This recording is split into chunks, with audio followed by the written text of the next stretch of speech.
Kita ke informasi yang lain. Setelah tiba di Palangkaraya, Kalimantan Tengah dan meninjau salah satu sekolah dasar di sana, Presiden Joko Widodo melanjutkan kunjungannya ke Tumbang Nusa untuk meninjau pembangunan kanal bersekat di area lahan gambut. Dan untuk mengetahui informasi selengkapnya, kita akan bergabung bersama Ade Mulia di Palangkaraya, Kalimantan Tengah. Ade, bagaimana hasil kunjungan Presiden ke Tumbang Nusa? Ya, betul sekali. Baik Rory dan juga pemirsa, setelah melakukan makan siang tadi, Presiden Joko Widodo langsung bertolak ke Tumbang Nusa pada pukul 1 siang tadi dan tiba di Tumbang Nusa pada pukul 14 waktu Indonesia Barat dan langsung melakukan tinjauan selama 1 jam. Dan Tumbang Nusa memang kawasan lahan gambut dengan sekarang sudah dilintasi oleh jembatan sepanjang 13,7 km dan kawasan lahan gambut ini memang sering juga berupa rawa-rawa sehingga jika musim hujan datang kawasan ini direndam oleh air. Dan setibanya di kawasan Tumbang Nusa, Presiden Joko Widodo langsung melakukan peninjauan menyisir kanal yang sepanjang 14 km dan meninjau langsung 28 embung yang ada di sana. Dan perlu diketahui bahwa kawasan ini atau kanal-kanal dan juga embung-embung ini dibangun oleh tim gabungan dari TNI, PU, BNPB dan juga relawan yang dikoordinir oleh Danrem 102 Palangkaraya.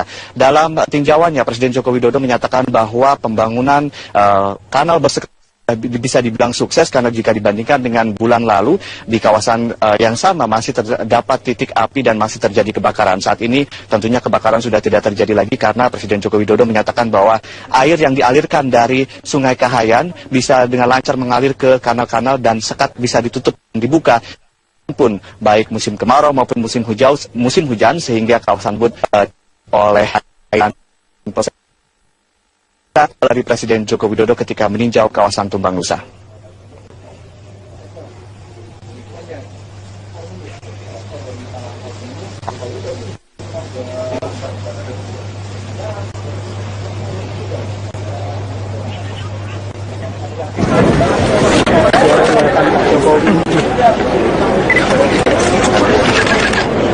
Ya, pemirsa, Presiden Joko Widodo juga menyatakan bahwa proyek yang memang dinilai sudah berhasil ini juga akan diterapkan di berbagai provinsi lain untuk mencegah kebakaran lahan. Dan tentunya kita semua berharap bahwa tidak hanya program ini yang berjalan sukses, dan juga tahun depan kita berharap tidak akan terjadi lagi pembakaran lahan dan juga kebakaran hutan dan kabut asap.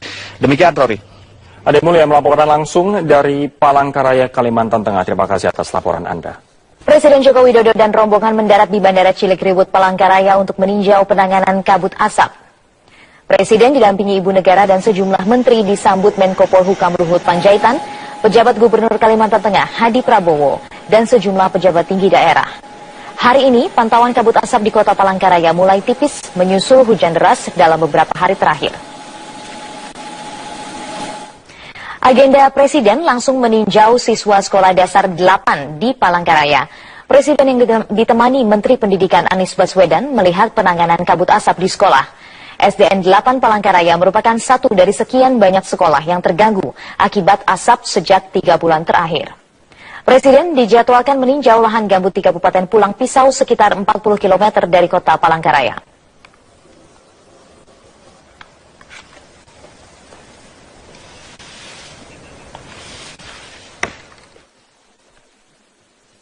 Sementara di Luwu Timur, Sulawesi Selatan, kebakaran lahan dan hutan lindung mulai padam. Warga yang mengungsi kini sudah kembali ke rumah masing-masing. Asap kebakaran lahan masih terlihat meski api sudah padam diguyur hujan selama 2 hari terakhir. Kebakaran beberapa bulan terakhir menghanguskan area perkebunan dan hutan lindung. Kurangnya personel Satgas Pemadam serta minimnya fasilitas membuat api sulit dipadamkan. Api terus merembet ke perkantoran pemerintahan dan permukiman. Karakteristik lahan gambut juga menjadi salah satu faktor sulitnya pemadaman. Kebakaran lahan di 7 kecamatan di Luwu Timur diduga kuat merupakan ulah manusia untuk membuka lahan perkebunan baru. Hingga kini polisi menangkap 3 tersangka utama pembakaran lahan beserta sejumlah barang bukti, diantaranya mesin pemotong dan bahan bakar minyak atau BBM.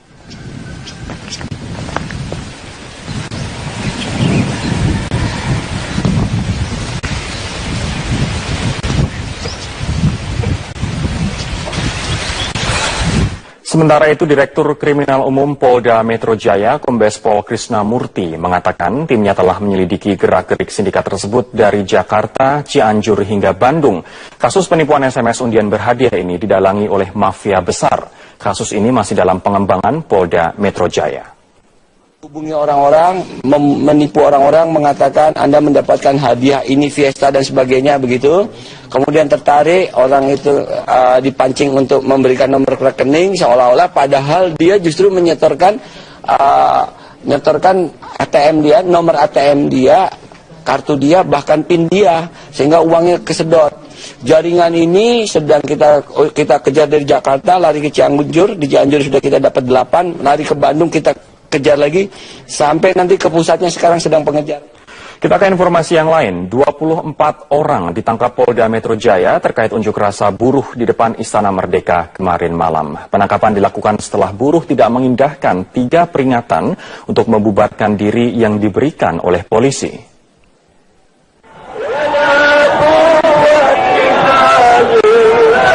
Sebelumnya unjuk rasa buruh dibatasi pihak kepolisian hingga pukul 18 waktu Indonesia Barat, namun hingga lewat waktu yang ditetapkan, sejumlah usaha seperti penyemprotan water cannon dan gas air mata tidak membuahkan hasil dan tidak membuat buruh membubarkan diri.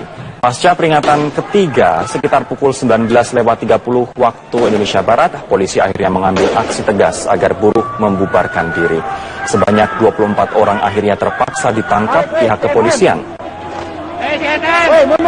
24 orang tersebut kini ditahan di Polda Metro Jaya selama 24 jam. Mereka nantinya akan dikembalikan kepada keluarga, namun proses hukum akan terus berjalan selama 4 bulan. Kabid Humas Polda Metro Jaya Kombes Pol M. Iqbal menegaskan upaya penegakan hukum harus dilakukan sesuai dengan pasal 216 KUHP dan dikenakan pasal 218 KUHP junto pasal 15 Undang-Undang Nomor 8 Tahun 1998. Tapi ada beberapa teman-teman buruh yang tidak menghindarkan itu. Maka dari itu kami melakukan upaya penegakan hukum terhadap 24 orang yang masih berada di sana dan masih memprovokasi, menyuruh kembali memakai mobil-mobil komando. Ini yang kami tegakkan hukum. Pemirsa, anggota Dewan Perwakilan Rakyat menyikapi kondisi darurat kabut asap di Indonesia dengan berbagai cara, mulai dari mengusulkan pembentukan pansus kabut asap, menggelar sholat istisqa, meminta hujan, hingga pimpinan DPR yang menggunakan masker saat memimpin sidang paripurna. Usai ketok palu RAPBN 2016, pembahasan di paripurna justru masih terus berlanjut. Fraksi Gerindra mengusulkan pansus asap segera dibentuk.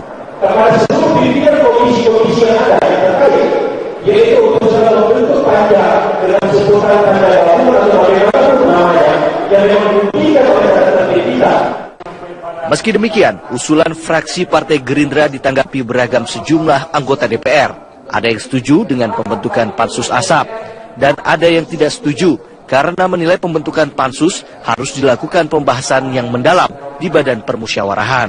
Jangan kita tergilah, tapi kita sudah melihat bagaimana kita berikan waktu yang tetap memberikan kesempatan kepada pemerintah untuk bekerja lebih dulu dan memaksimalkan pembahasan kita di komisi-komisi terkait. Meski sempat diskors untuk dilakukan lobi terbatas dengan pimpinan fraksi, pembentukan pansus asap akhirnya diputuskan akan dibahas kembali hingga masa reses berakhir 2 minggu ke depan. Menurut anggota Dewan dari fraksi Gerindra Edi Prabowo, pansus kabut asap harus segera dibentuk. Ini melihat kondisi kabut asap yang semakin parah di Indonesia. Kami tadinya berkaca kepada pansus Pelindo kan bisa, yang sebegitu kecil, kenapa ini yang begitu besar? Masuk Pelindo kan tidak perlu pansus, cukup misalnya hanya panja saja, satu komisi, yang penting dikawal terus. Tapi ini asap yang berdampak lebih luas, ya harusnya ada lebih sedikit kebulan, tapi kan ternyata di dalam pembahasan tidak begitu. Tidak hanya sampai usulan membentuk pansus asap. Dalam sidang paripurna kemarin, sejumlah anggota DPR juga memberikan donasi yang disebut solidaritas untuk kabut asap. Namun hingga sidang diskors pada pukul 6 sore, uang yang terkumpul dari kotak donasi hanya sebesar Rp950.000. Seluruh sikap anggota DPR yang diperlihatkan sepanjang hari kemarin bermaksud untuk mengundang simpati rakyat karena kepedulian anggota Dewan terhadap kondisi kabut asap yang terjadi. Namun apa daya, rakyat justru merespon negatif sikap yang dilakukan oleh para anggota Dewan. Bahkan sikap tersebut ditunjukkan dengan tagar "Stop Cari Muka" yang sempat menjadi trending topik di media sosial Twitter.